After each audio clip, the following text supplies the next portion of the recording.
Praise the lord. પ્રભુ ઈસુના નામમાં આપ સર્વને પ્રેમી સલામ. પ્રભુના વચનોમાંથી શીખવા માંગીએ છીએ રાજાઓનું બીજું પુસ્તક, તેનો 5મો અધ્યાય 26 અને 27મી કલમ વાંચીએ. તેણે એને કહ્યું કે પેલો માણસ પોતાના રથમાંથી ઉતરીને તને મળવા પાછો આવ્યો ત્યારે મારું હૃદય શું તારી સાથે આવ્યું નહોતું? શું રૂપું લેવાનો અને વસ્ત્ર, જેતવાડીઓ, દ્રાક્ષાવાડીઓ, ઘેટાં, બળદ, દાસો તથા દાસીઓ લેવાનો આ વખત છે? માટે નામાનનો કોઢ તને તથા તારા સંતાનને સદા વળગી રહેશે. આથી તે હિમ જેવો કોઢિયો થઈને તેની આગળથી ચાલ્યો ગયો. આ સ્ટોરી આપણે જોઈએ છે. નામાન જે શુદ્ધ થયેલો છે તેના પછીની બાબત આ બને છે. એક વ્યક્તિ શુદ્ધ થાય છે અને બીજો વ્યક્તિ અશુદ્ધ થાય છે. નામાન બહુ દૂર દેશથી એ કોઢનો રોગ મટાડવાને માટે આ એલિશા પાસે આવ્યો હતો. એલિશા કોણ છે એમને નહીં ખબર હતી, પરંતુ એક નાની છોકરી દ્વારા ઈશ્વર ભક્તની માહિતી મળે છે અને રાજાની લાગવગ કરીને એ ત્યાં સુધી પહોંચવાને માટે કોશિશ કરે છે. પરંતુ એ નમ્રતાની રીતે નહીં, રાજકીય શાહી અને ઠાઠમાઠ સાથે એ આવે છે. પરંતુ પ્રભુના રાજ્યમાં એવા ઠાઠમાઠ સાથે સાજાપણું પણ નથી મળતું અને એ પ્રમાણે પ્રવેશ પણ કરી શકાતો નથી. અને તેથી એલિશાએ ત્યાં સાબિત કરી બતાવ્યું કે સર્વશક્તિમાન ઈશ્વરના હાજરીમાં તમે આવ્યા છે અને તેથી તમારે આ દેશ પ્રમાણે, નીતિ નિયમ પ્રમાણે ચાલવું પડશે. આ દેશને યહોવા ચલાવી રહ્યો છે, તો પછી તમારે યહોવા અનુસાર ચાલવું પડશે. આટલે દૂરથી એ પોતાનો કોઢનો રોગ મટાડવાને માટે આવ્યો હતો. અંજાન વ્યક્તિ એલિશા એમના માટે હતો. પરંતુ જ્યારે આવે છે અને ગુસ્સે થઈને જતા પણ રહે છે, પરંતુ તો છતાં ફરીવાર એમના નોકર ચાકર કહે છે કે પિતા, જો તમને કંઈક મોટું કામ કરવા, દાન ધર્મ કરવા કહ્યું હોત, યુદ્ધો કરવા કહ્યા હોત, તો તમે શું નહીં કરત? આમણે એ સહેલાઈથી એ બાબત કરવા કીધેલી છે, તો પછી તમે કેમ માનતા નથી? શા માટે તમે ઘમંડી બની ગયેલા છો? તમે નમ્ર બનો, ડૂબકી મારો, સદાકાળને માટે તમારો કોઢનો રોગ મટી જશે. બહુ સહેલું છે, નમી જાઓ. એ પ્રમાણે એમના દાસો કહેતા હતા. ગમ ખાઈને ચાલી ગયેલા નામાન ફરીવાર આવે છે, ડૂબકી લગાવે છે. શુદ્ધ થયા પછી ફરીવાર એ આવે છે અને કહે છે કે બક્ષિસ લો એમ કરીને કહે છે. પરંતુ એમને બક્ષિસ એલિશા ભક્તે લીધી નહીં. ગેહજીને એવું લાગ્યું કે અરે, આટલા ધનવાન વ્યક્તિ પાસેથી લેવામાં શું વાંધો છે?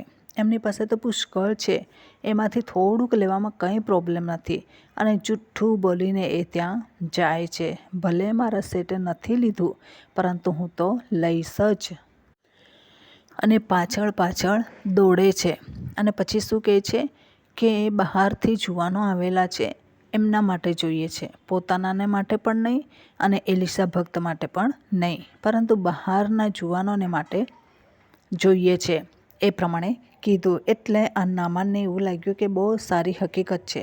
2 સેવકોને પણ મોકલ્યા, 2 થેલીમાં બાંધીને એ સામાન મોકલે છે અને ઘરમાં મૂકીને પછી એમને વિદાય કરે છે. ફરીવાર પાછો એ સીધો સાધો વ્યક્તિ બતાવવાને માટે તરત જ એ પોતાના શેઠની આગળ હાજર થઈ જાય છે, કે જેથી એવું નહીં લાગે કે આખો દિવસ ક્યાં રખડે ખાય છે, એવું નહીં લાગવું જોઈએ. પોતાનો ગુનો પકડાઈ ન જાય એના માટે તરત જ હાજર થઈ જાય છે. પરંતુ અહીંયા એલિશા ભક્ત શું કહે છે કે પેલો માણસ પોતાના રથમાંથી ઉતરીને તને મળવા પાછો આવ્યો ત્યારે મારું હૃદય શું તારી સાથે આવ્યું નહોતું? તું જ્યારે લેવાને માટે ગયો, જૂઠું બોલતો હતો અને પાછા તને 2 માણસો મૂકવા આવ્યા, ત્યારે મારું હૃદય પણ તારી સાથે હતું એમ કરીને કહે છે. અને પછી એનો કોઈ ઉપાય, હા કે ના કે સાબિત કરી, એ કંઈ જ બાબત નથી. પરંતુ શું કહે છે, તરત જ ત્યાં ન્યાય શાસન આવી ગયું. એલિશા ભક્તે શું કહે છે, શું રૂપું લેવાનો, વસ્ત્ર, જેતવાડીઓ, દ્રાક્ષાવાડીઓ, ઘેટા બળદ દાસો દાસીઓ લેવાનો આ વખત છે.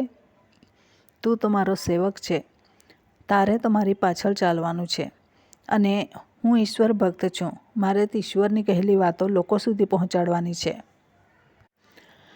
મારો પડછાયો તને પણ લાગે છે. પરંતુ આ વ્યક્તિ શું કરે છે? આ વ્યક્તિ કોઢ લઈને બહાર નીકળે છે. એક વ્યક્તિ બહુ દૂર દેશથી કોઢ મટાડીને ગયો. બીજો નજીક રહેવાવાળો વ્યક્તિ કોઢિયો થઈને બહાર નીકળી ગયો. આજે આપણે વિચાર કરીએ છીએ, જે ભૌતિક વાના છે ઈશ્વરથી આપણને દૂર લઈ જાય છે. સુખ સુવિધાઓ, જલસાઓ, ખાણીપીણી, મોજ મજા, ટુરિસ્ટો એ બધું આપણને દૂર લઈ જાય છે. ટુરિસ્ટોમાં શું થઈએ છીએ? બહાર ફરવા જઈએ છીએ, મજા માણીએ છીએ. ત્યાં ઈશ્વર જેવું હોતું નથી. ઘણા બધા સારી બાબતો પણ છે, ખોટી નથી, પરંતુ ત્યાં ઘણી બધી એવી બાબતો પણ હોય છે જે આત્મિક હોતી નથી. અમે પણ એવા પ્રોગ્રામોમાં ગયા છે અને એવા સમયમાં જે નહીં બનવાનું જોઈએ એવી બાબતો પણ બની જાય છે અને એકદમ જ વાતાવરણ બદલાઈ જાય છે. પરંતુ આજકાલ તો ફરવું એ એક સિમ્પલ બાબત બની ગઈ છે. દરેક વ્યક્તિ વેકેશનમાં આ પ્રમાણે મોજ માણવાને માટે જાય છે. ફેમિલી સાથે જાય, થોડુંક આમ છે તો ચાલો જઈએ છીએ, કંઈ વાંધો નહીં. પરંતુ હવે પૈસા કાં વાપરે? કેમ કે મિશન કાર્યમાં તો આપવા નથી, પરંતુ આમાં લાખો ખર્ચાઈ જશે તો પણ કોઈને પ્રોબ્લેમ નથી. પરંતુ મિશન કાર્યને માટે થોડુંક બી આપીશું તો આપણે બીમાર પડી જઈએ છીએ. આ સમયમાં આપણે વિચાર કરીએ કે કયા સમયમાં આપણે જીવી રહ્યા છે. આપણે ઈશ્વર ભક્તોની પાછળ ચાલવાનું છે, વચનોની પાછળ ચાલવાનું છે. એ સંગતિમાં, ઈશ્વર ભક્તોની સંગતિ એટલે કે એ આત્મિક સંગતિમાં રહેવાને બદલે આપણે એવા કયા પર્યટકના સાધનો છે, કઈ જગ્યાઓ છે એ આપણે ગૂગલમાં સર્ચ કરીએ છીએ. આ વેકેશનમાં ક્યાં જઈશું, બીજા વેકેશનમાં ક્યાં જઈશું, એવું આપણે શોધીએ છીએ અને આપણો વિસ્તાર કેવી રીતના વધાવીએ, કેવી રીતના ધંધા કરીએ, બિઝનેસ કરીએ એવું આપણે વિચારીએ છીએ. પરંતુ આ સમય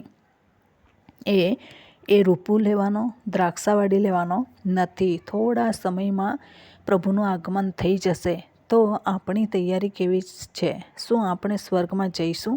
શું આપણે પ્રભુના મહિમાને માટે આપણું જીવન એવું રૂપાંતરિત થાય એવા પવિત્રતાના ધોરણે આપણે કરેલું છે કે પછી આપણે શું કરી રહ્યા છે? આપણે વિચાર કરવાની જરૂર છે. આ દિવસોમાં ઈશ્વર આપણા માટે પણ એટલી જ ચેતવણી આપે છે. જો તમે નહીં ચેતો તો આના જેવા જ કોડિયા થઈ શકો છો.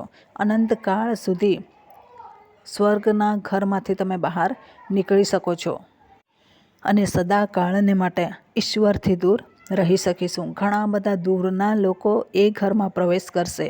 માથીની સુવાર્તામાં શું કહે છે કે દૂર દૂરથી, પૂર્વથી અને પશ્ચિમથી ઘણા બધા લોકો આવીને દેવના રાજ્યમાં બેસશે. પરંતુ રાજ્યના દીકરાઓ, યહૂદી લોકો બહાર અંધારામાં ફેંકાશે. એ પ્રમાણે ત્યાં લખવામાં આવ્યું છે. આ વ્યક્તિ બહારથી કોઢનો રોગ મટાડીને જતો રહ્યો, પરંતુ જે શુદ્ધ થયેલો હતો, આત્મિક વાતાવરણમાં હતો, એણે જાતે પોતે કોઢનો રોગ વહોરી લીધો. તમે અને હું પણ ઘણી વખત આપણે એમ જ કરીએ છીએ. આપણને ઈશ્વરે રોગ વગરના બનાવેલા છે, પરંતુ આપણે આવી ભૌતિક વસ્તુઓ અને બીજી બાબતોમાં રાચતા થઈએ છીએ અને એના લઈને આપણે આત્મિક વાતાવરણથી દૂર જઈએ છીએ. આત્મિક વાતાવરણમાં આરોગ્ય સમાયેલું છે, પરંતુ એ આપણને પસંદ નહીં પડતા મોજ શોખમાં પસંદ કરીએ છીએ. એ બાબતો તરફ આપણે ખેંચાઈએ છીએ તો પછી ધીમે ધીમે રોગના આપણે ભોગ પણ બનીએ છીએ. અને એના લઈને પ્રભુ શું કહે છે કે જે ઈશ્વર ભક્તની સાથે રહીને એ પણ એવો જ વ્યક્તિ બનવો જોઈતો હતો. આત્મિક ભૂખ્યો અને તરસ્યો બનવો જોઈતો હતો. એલિસા છે, એ એલિયાના પાણી રેડનાર એવું કહેવામાં આવે છે. તો એણે તો ડબલ હિસ્સો મેળવ્યો, પરંતુ આ વ્યક્તિ ખાલી હાથે ઉલટાના શ્રાપો લઈને જતો રહ્યો. આ દિવસોમાં આપણે વિચાર કરીએ કે આપણા જીવનોમાં શું બની રહેલું છે.